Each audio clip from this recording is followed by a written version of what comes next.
Code wallet हा माहिती आहे सगळ्यांना. कोड वॉलेट हा असा बऱ्याचदा आपल्याला होतो. कोड वॉलेटचा अर्थ माहिती आहे? बिलिंग वाला कोण होता ना कोड वॉलेट. कुणाकुणाला माहिती आहे कोड वॉलेट? माझं तुम्ही सांगतो. एक्झॅक्टली बरोबर आहे मावशी, एकदम बरोबर. एक लक्षात घ्या की मी फक्त बोलतो तुम्ही ऐकता, ह्याच्यात काय मजा येत नाही. तुम्ही पण बोललात ना मलाही शिकवायला किंवा मला सांगायला मजा येईल. बरोबर आहे. काय ना ते स्माईल करा तुम्ही आहात. बरोबर आहे. कोड व्हायचा अर्थ असा आहे की आपल्याकडे काहीतरी गडबड गोंधळ होतो आणि असा एखादा इन्सिडेंट घडतो की ज्याच्यात खूप लोक एकत्र येतात आणि आपण एकटे पडतो. त्यावेळेला काय होतं, आपल्याला सपोर्टची गरज असते. बरोबर आहे. ती सपोर्ट सिस्टीम आपल्याकडे आहे का मला सांगा. आपण एक फॅमिली मेंबर आहोत. आत्ता आपण बसल्यानंतर किती लोक आहोत? कमीत कमी 15 लोक आहोत. बरोबर आहे. मी एकटा आहे का सांगा आत्ता? नाही, माझ्यासोबत 15 लोकांची टीम हंड्रेडवरची उभी आहे. तर मला सांगा असं प्रत्येक वेळेला होऊ शकत नाही. कॅज्युअलिटीमध्ये सोनवणे मावशी एकटी उभी आहे, आनंद सर एकटे उभी आहेत, पेशंट आहेत आणि एकदम गर्दी जमली तर त्यावेळेला सर काय करणार आहेत? त्यांच्या फॅमिली मेंबर्सला बोलवणार आहेत. पण कसं बोलवणार आहे? कॉल करणार आहेत. ते जागेवरनं फोन करतील. कितीवरती फोन करतील? कितीवरती मंगळ फोन करतील? 126 ला फोन करतील आणि काय सांगतील? Code violet in casualty. Code violet in casualty. बरोबर आहे. किती वेळा सांगतील? 3 वेळा. आरती मॅडम किती वेळा? 3 वेळा. बरोबर आहे. तुम्ही अनाउन्स कसं करणार आहे? 3 वेळा करणार आहे. कोड व्हायलेट हे सांगितल्यानंतर आपली एक रेस्क्यू टीम जशी असते तशीच एक टीम असणार आहे. त्या टीम मध्ये लीड कोण करणार आहे? दीपक सर करतील, अक्षय सर करतील, जे डॉक्टर शिंदे सर असतील, मी असेल, मेडिकल मधनं बडगुजर असतील. त्या व्यतिरिक्त अजून कोण करणार आहे? सिक्युरिटी सगळ्यात पहिल्यांदा हवं, आतला बाहेरचा सगळा. आणि त्या व्यतिरिक्त आजूबाजूचा असणारा स्टाफ हे सगळे काय करतील? लीड करतील. त्यावेळेस सिच्युएशन कशी दिसते? ह्या प्रकारची असते. आता ही कॅज्युअलिटी मध्ये सिच्युएशन आहे. तुम्ही जर का बघितलं तर मध्ये जे उभे आहेत तो स्टाफ आहे, आजूबाजूला सगळे जे उभे आहेत ना ते सगळे बाकीचे पब्लिक आहे. ह्यामध्ये पोलीस कधी येते? नंतर येते. पोलिसांना आपण कॉल कधी करतो? After 30 minutes. बरोबर आहे ना? 30 मिनिटं आपण हा प्रयत्न करतो की ती सिच्युएशन आपल्या कंट्रोलमध्ये आहे का. समज जर अक्षय सर मध्ये उभे, मी आहे, माधन सर आहेत, दीपक सर आहेत, बाकी आपला स्टाफ आहे, मामी आहे, सगळे आले आणि आपण त्यांना सगळ्यांना सांगतोय शांत राहा, शांत राहा, शांत राहा. एक लक्षात घ्या, कोणी कितीही गर्दी जमू दे, काही होऊ दे, आपल्या डॉक्टरांवरती किंवा आपल्या स्टाफवरती कोणीही हात उचलून द्यायचा नाही. बरोबर आहे. आणि त्यासाठी आपण काय करायचंय? सगळ्यांनी एकत्र यायचंय. आता बघितलं असेल तुम्ही तर सगळे पोलीस पुढच्या बाजूला आहेत. एकच माणूस लीड करतोय आणि बाकी सगळी गर्दी कुठे? मागे. 20 मिनिटात सिच्युएशन जर का कंट्रोल मध्ये नाही आली तर त्यावेळेला काय करणार आहे? आपण पोलिसांना कॉल करणार आहे. पोलिसांना कोण कॉल करणार आहे? आपली हायर अथॉरिटी. इन केस असं पण होऊ शकतं रात्रीच्या वेळेत आणि त्यावेळेला हायर अथॉरिटी अवेलेबल नाहीये. 7 वाजता सिच्युएशन झाली, समृद्धी काय करणार? मॅडम गेल्यात घरी, रवी मॅडम गेल्यात घरी, ओंकार सर गेले बाहेर, दीपक सर एकटे. दीपक सर एकटे काय करू शकतात का? नाही, खूप गर्दी आहे. काय करणार आपण त्यावेळेला? सिक्युरिटी किंवा रिसेप्शन स्टाफ यांनी काय करायचं? पोलिसांना फोन करायचा आहे. आरडा-ओरडा गर्दी जास्त असेल आणि कोणी तोडफोड करण्याचा प्रयत्न करत असेल, तुम्ही त्यावेळेला कोणालाही न विचारता डायरेक्ट कोणाला फोन करायचा आहे? पोलिसांना. रिसेप्शन पोलिसांचे नंबर आहे. कुठला नंबर तुमच्याकडे? जोरात बोला, ऐकायला येत नाही मला. रिसेप्शन मध्ये येतेस? मी रिसेप्शन म्हणून सांगितलं.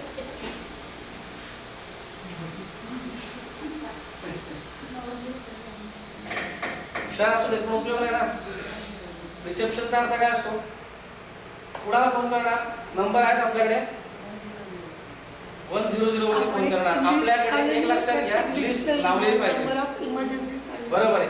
इमर्जन्सी सर्व्हिसेसचे रिसेप्शन टीम नंबर डाउनलोड करायचे. Talegaon police station, MIDC police station, rescue team जी फिरतात असते कंटिन्यू, या तिघांचे नंबर सगळे पाहिजे. कॅज्युअलिटी, ICU आणि रिसेप्शन. तुम्हाला 02114 नंबर पाठ पाहिजे. तो नंबर काय? 02114 22 47 77. हा नंबर तुमचा पाठ पाहिजे. याच्यावरून तुम्ही काय करायचं? फोन करायचा. इन केस लँडलाईन नंबरला प्रॉब्लेम असेल तर फोन मोबाईल नंबर पण तुम्हाला अवेलेबल आहे, त्यांचे फोन नंबर रिसेप्शनकडे कंटिन्यू पाहिजे. मला हे सगळे दिसले पाहिजे. बरोबर आहे. त्या व्यतिरिक्त अजून कोणाला नंबर लावणार तुम्ही? शिंदे सर असतील, दीपक सर असतील, या सगळ्यांचे नंबर त्याच्यामध्ये पाहिजे. अजून कोणाचा नंबर असेल तर डॉक्टर जातेवाकर सरांचा. बरोबर आहे. तर हे सगळे इमर्जन्सी नंबर, याच्यामध्ये फायरचा पण नंबर असायला पाहिजे, जो तळेगाव फायर ब्रिगेडचा. 100 वरती फोन केला, टोल फ्री नंबरला फोन जातो. तुम्ही कुठून बोलताय, कुठल्या जिल्ह्यातनं बोलताय, कुठल्या तालुक्यातनं बोलताय, मग तुमचे ते काय झालंय एवढं सगळं सांगायची गरज आहे का? नाही. तुम्हाला जर डायरेक्ट पोलीस स्टेशनचा नंबर असेल, तुम्ही काय करणार आहे, पोलीस स्टेशनला फोन करणार आहे, त्यांना सांगणार आहे की आमच्याकडे कोड व्हायलेट झालंय. जसं आपल्याकडे ट्रेनिंग दिलेलं असतं तसं त्यांना पण ट्रेनिंग दिलेलं असतं. ते कोड व्हायलेट झालंय सांगितलं की तुमच्याकडे येतात किंवा त्याला सरळ सांगायचं आहे की आमच्याकडे पेशंट गडबड करताय, मी हांडेश्वर हॉस्पिटलमधून बोलतेय, तर सर तुम्ही लवकर या. त्याला सांगताना पत्ता मात्र पूर्ण सांगायचा आहे. कधी कधी नवीन लोक असतात, त्यांना पत्ता सांगायचा, तळेगाव चाकणवरून बोलतोय, तुम्हाला पत्ता सांगायला माहिती आहे आपला?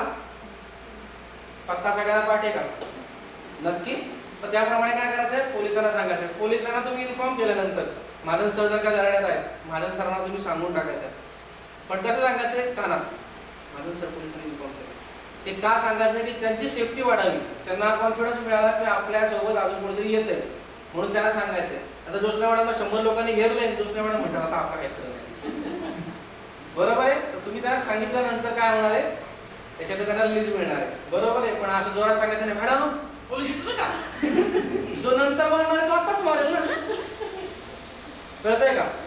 ह्यासाठी काय करायचं की सांगताना त्यांना काला सांगायचं की मॅडम 2 मिनिट काय करा, मॅडम 1 मिनिट सांगायचं, मॅडम आपल्याला आपण इन्फॉर्म केलंय.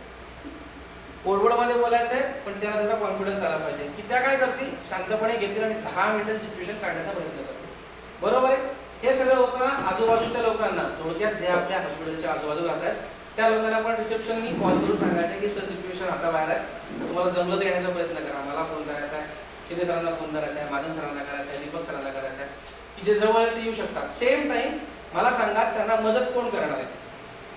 जो कोणी आपल्याकडे नारी शक्ती आहे, लेडी स्टाफ आहे, त्यांनी सगळ्यात पुढे यायचं आहे. सिक्युरिटीनी जेंट स्टाफला पुढे जास्त करायचं नाहीये, कारण तो पहिले फटवे खाऊ शकतो. त्याच्यामुळे लेडीजनी लीड करायचं आहे. आता जर तुम्ही आपल्या जवळचं हॉस्पिटल बघितलं तर लोकमान्याला तुम्ही फक्त हात उचला, सगळ्या मावशा एकत्र येतात, डेअरिंगच होणार नाही कोणाची पुढे जायची. का? कारण लेडीजवरती पटकन पुढे हात टाकतात. बरोबर आहे. त्यावेळेला तुम्ही काय करायचं, थोडं सगळ्यांनी पुढे यायचं, शांत व्हा, असं काय करू नका, मॅडम बघताय, आपल्या मॅडमला कव्हर करायचं. आणि त्यामुळे काय होणार आहे, आपल्या इथे कुठलाही इन्सिडेंट होणार नाही. पोलीस आले, पोलीस सिच्युएशन हँडल करतील. पोलीस आल्यानंतर बाकीच्या स्टाफनी मागे सरकायचे, पोलीस लीड करतील. पोलीस सगळ्यात आधी सिच्युएशन समजून घेतील. त्याच्यातल्या 1-2 जण महत्त्वाचे आहेत, त्यांना बाजूला करतील, सगळं वातावरण शांत करतील आणि ते त्यामध्ये जे काय डिसिजन घेतील. सेम टाइम आपल्यापैकी सिनियर पर्सन कोणी आलं, थोडक्यात मेंटर मॅडम असतील, शिंदे सर असतील, ते येतील आणि त्यांना ही सिच्युएशन तुम्ही सांगायची. बरोबर आहे. रिसेप्शनचं एक सगळ्यात महत्त्वाचं काम, किती वाजता कोड डिक्लेअर केलाय, कळतंय? किती वाजता कोड डिक्लेअर केलाय? 6:44 कोड डिक्लेअर केलाय. ती नोट डाऊन करायचा टायमिंग. नंतर मी फोन करून सगळं झाल्यानंतर विचारलं, अहो मॅडम किती वाजता कोड डिक्लेअर केला? सर मी ना तेव्हा 6:45 झाले ते वाटतं. नाही, एक लक्षात घ्या, तुम्हाला काय करायचं, त्याचं एक्झॅक्ट टायमिंग लिहून ठेवायचा. इतक्या वाजता मी हा कोड डिक्लेअर केलेला आहे. का? कारण किती वाजता इन्सिडेंट झाला आहे ते प्रत्येकाचं आपल्याला फुटेज काढायचं आहे. त्यावेळेला सुप्रिया मॅडम घरला आल्या, त्या म्हटल्या फुटेज काढायचे, किती वाजता काढू? ह्या म्हटल्या 6 वाजता. बघण्यात वेळ जाणार आहे, कारण इथे कसं येणार आहे, बाहेरचे लोक इन्व्हॉल्व होणार. सेम टाइम तुम्ही काय करायचं आहे, प्रॉपर टायमिंग दिल्यामुळे आपण एक्झॅक्ट फुटेज काढू शकतो. कळतं? म्हणून त्याकरता कोड डिक्लेअर केल्यानंतर आपल्या नोटपॅडवरती प्रत्येकाला डायरी मिळाली ना, सगळ्यांना डायरी. त्या डायरीमध्ये नोट करून घ्यायचं की आपण किती वाजता कोड डिक्लेअर केला, कोड डिक्लेअर केल्याची वेळ आणि आपण काय करतो तेव्हाची टायमिंग आणि सिच्युएशन लिहून ठेवायचे. तेव्हा कोण कोण होतं, तुम्ही काय काय बघितलंय, तुम्हाला नोट डाऊन करता आलं तर लिहून ठेवायचं. मॅडम सगळं झाल्यानंतर पोलिसांनी सिच्युएशन हँडल केली.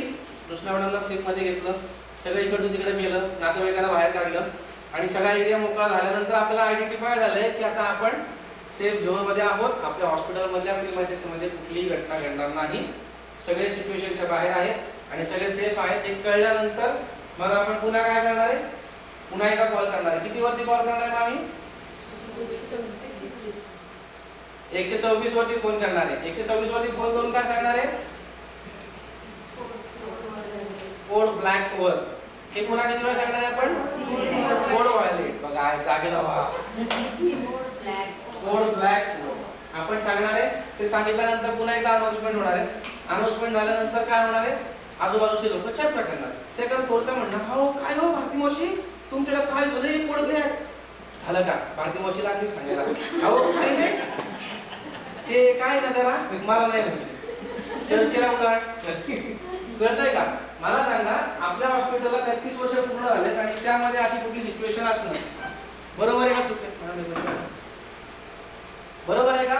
33 वर्षाचं रेप्युटेशन आपल्या ज्या हॉस्पिटलने जपलंय ते किती वेळात जाईल? 5 मिनिटात. बरोबर आहे? ते होणं बरोबर आहे का? नाही. सेम टाइम आपण सगळ्यांनी एकच उत्तर द्यायचं. आपलं हॉस्पिटल एमबीबीएस हॉस्पिटल आहे. आपण अनेक वर्ष पेशंटची काळजी घेतोय आणि ह्यामध्ये सेफ्टी किती महत्त्वाची आहे. आणि ह्याकरता आपण काय करतो की अशी काही कोड डिक्लेअर करतो की ज्या कोडमधनं आपल्या स्टाफची प्रॅक्टिस होते आणि आम्ही हे रुटीन करतो. म्हणजे असं आम्ही एकदाच नाही करत, अनेक वेळा करतो. गणपती बाप्पाच्या आशीर्वादाने आजपर्यंत आमच्याकडे कधी कुठला असा इन्सिडेंट झालेला नाही आहे. पण आम्ही काय करतो, प्रॅक्टिस व्हावी. कसं होतं ना, नवीन नवीन स्टाफ येतो ना, तर त्यांना प्रॅक्टिस व्हायला पाहिजे. तुम्ही सिनियर आहात, तुम्ही जुनी आहात, पण आम्ही नवीन आहे. प्रॅक्टिस कशी होणार ना? बरोबर आहे की नाही? ह्याकरता आम्ही हे करतो. सगळ्यांनी एकच उत्तर द्यायचं. ग्राउंड फ्लोअरची मावशी म्हणते, हो केवढी गर्दी जमली होती.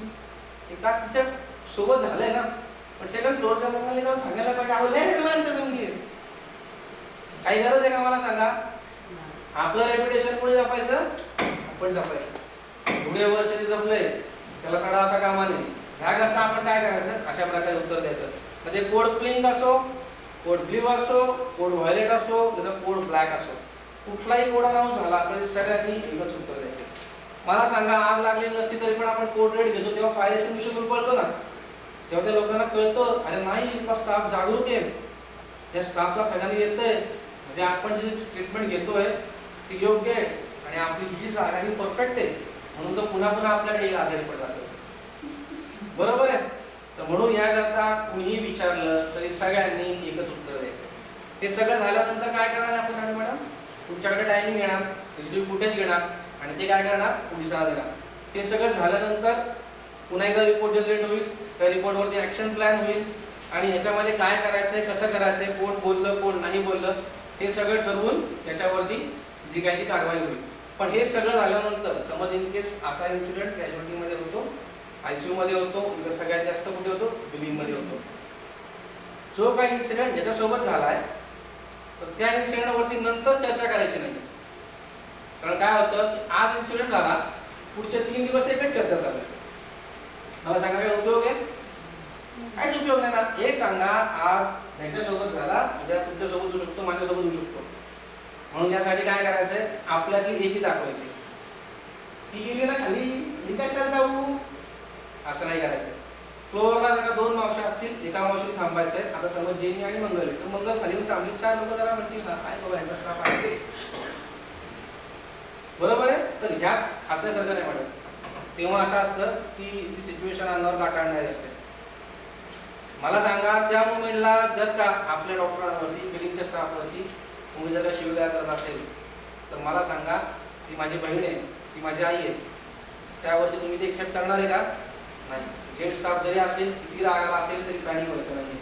काका, मामा, दादा, मावशी, आजोबा ह्याचप्रमाणे बोलायचं. सर थांबा तुम्ही. ते पूर्ण मराठीत बोलत असेल तर काका थांबा, आहे डॉक्टरांनी काय केलंय किंवा बिलिंगचं काय झालंय, काय आहे हे आपण बघू. तुम्ही 2 मिनिटं शांत व्हा, आम्हाला वेळ द्या, बघायला तर वेळ द्या. आता बिल असेल तरी सुद्धा सांगायचं नाही की काय चाललंय, त्यांना सांगायचं की बघायला वेळ द्या. हा वेळ का हवा आहे? 10 मिनिटाचा, की आपल्यासाठी बॅकअप यावा म्हणून हवा आहे. तर काय करायचंय? शांतपणे घ्यायचं. हे सगळं जेव्हा आपण करतो तेव्हा ती वेळ निघून जाते, तो इन्सिडेंट निघून जातो. कुठलाही माणूस 10 ते 15 मिनिटं पॅनिक असतो, त्यानंतर तो थंड होतो. बरोबर आहे? ती परफेक्ट वेळ जर का आपण काढली तर आपल्याकडे काय होणार आहे?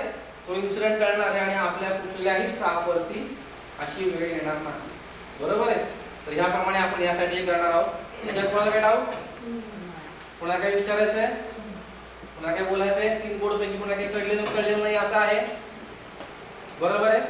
सगळ्यांना कळलंय की सगळ्यात पहिल्यांदा कुठे फोन करायचा आहे? बरोबर आहे. दुसरी गोष्ट, अनाउन्समेंट केल्यानंतर सगळ्यांनी पॅनिक व्हायचंय का? आणि सगळ्यात शेवटी कुठलाही कोड डिक्लेअर केल्यानंतर उत्तर सगळ्यांनी काय द्यायचंय? की आमचा ट्रेनिंगचा पार्ट आहे, की आपली क्वालिटी इम्प्रूव्हमेंट करण्यासाठी आपण करतोय, हे सगळ्यांनी एकच उत्तर द्यायचंय. हे सगळ्यांना कळलंय? कुणाला काय डाऊट? जर का ट्रेनिंगमध्ये कुणाला काय डाऊट असेल, शंका असेल, मी इथेच आहे, मला नंतर पण पर्सनली विचारू शकता. क्लिअर आहे? कळलंय? थँक्यू.